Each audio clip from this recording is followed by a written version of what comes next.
All right, last time we talked about frequency and histograms and just what the actual graphs would look like.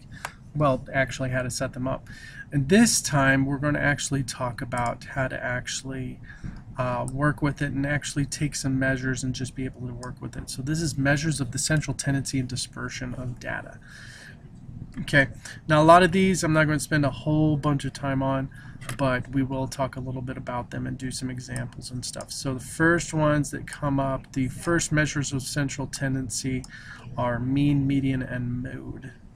Okay, all right, now mean is just the average, so that one's pretty simple. So it's just the average.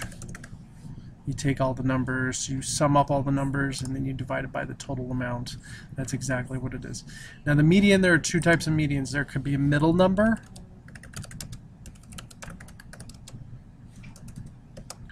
or average of the two middle numbers. Okay, so the median, you could either have it be the middle number of an odd set of numbers, or it could be if you have an even set of numbers, like let's say you have 7 or 8 numbers, you would take numbers, I believe 1 and 8, 2 and 7, 3 and 6, 4. You would take numbers 4 and 5 and you would add those and then divide by 2, because the average between them is just the halfway point between them. So that's actually really kind of cool. Alright, mode, pretty simple. I think everyone knows this by now. It's the number that is actually that appears the most. Okay. Now, if everything's normal, if you have a normal set of data, the mean will equal the median, which will equal the mode. So that's actually really kind of cool to know that if all three of those numbers are equal, you know that you're dealing with a normal set of data. And a normal set of data is something that actually just appears in nature. You can't set it up and just work with it any other way. Okay, so that's actually some really cool stuff about knowing the mean, median, and mode. Okay, now the outlier is a number that if we have all of our numbers, let's say we have all of our numbers looking like this, in a certain amount of data. Now obviously I'm just kind of making it more right here.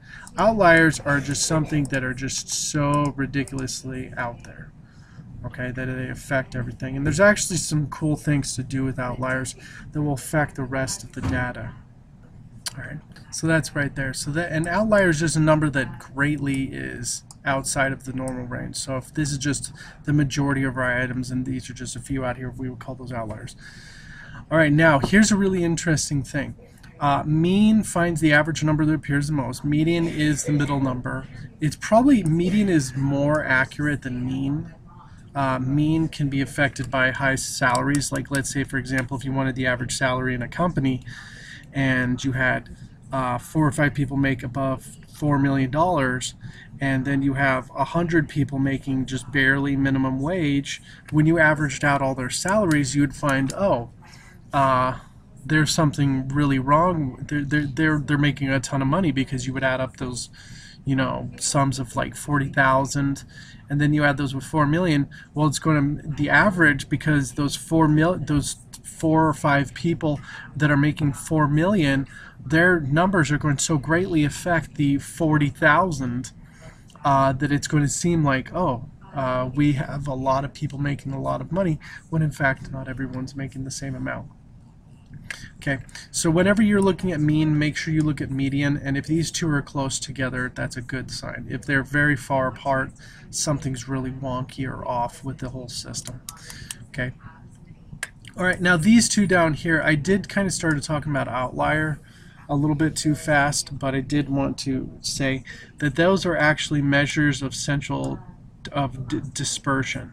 These three right here, median, mode, and mean, are actually measures of central tendency, but dispersion just tells us how far out dispersed the data is. Okay.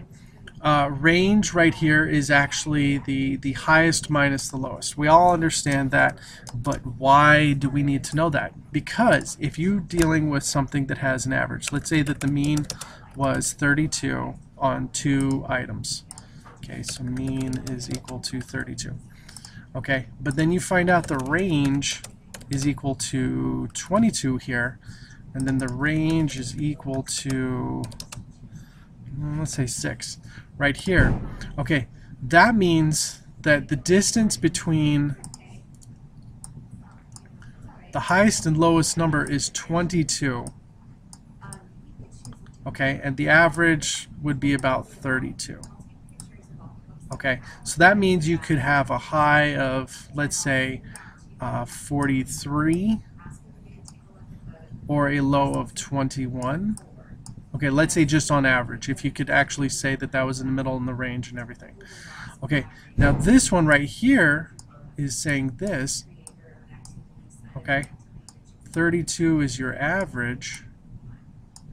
Okay, and if the range is actually 6 right here, then the highest this could probably be, or it could be, you could have a lot of numbers and just work with this. The highest number could probably be as high as 35, and the lowest number could be as low as 29. Okay, as you can see, this data set is more compact. It's not as spread out as this one is right here. So there's a lot of cool things that you can tell just by knowing some of the numbers of the measures of dispersion and the measures of central tendency.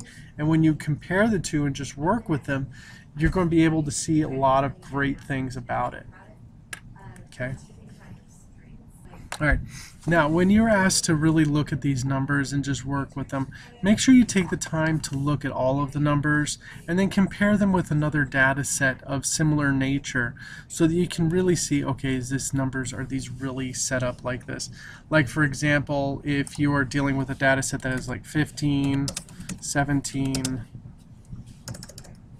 I better turn on number lock, 15, 17, 19, and then 74 or 70, okay, you can probably tell that this one is going to be an outlier.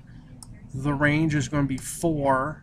The average is going to probably be 17. So is the median, okay, on that. But this will greatly affect the average. That will skew it out further than what you want. Now, if I were to eliminate that, then the average would actually be about 17. But if I just look at this data set and I exclude this outlier, I can actually start to see these numbers a little bit better. Okay, all right. And the other great thing too that I want you guys to remember is to not only look at the spreading out of the data or the dispersion or the central tendencies and what they're saying, if they're telling a truth or a lie, but also look for outliers that might affect your data, and they might just be anomalies on it. Now, if you're doing a test and you have a lot of outliers, you probably need to pay attention to them. But if you only have 1 or 2 and you're testing like 1,000 things, you can probably exclude those 1 or 2 and just not worry about it as much. Okay. All right, that's it for measures of central tendency and dispersion. I'll talk to you later. Bye.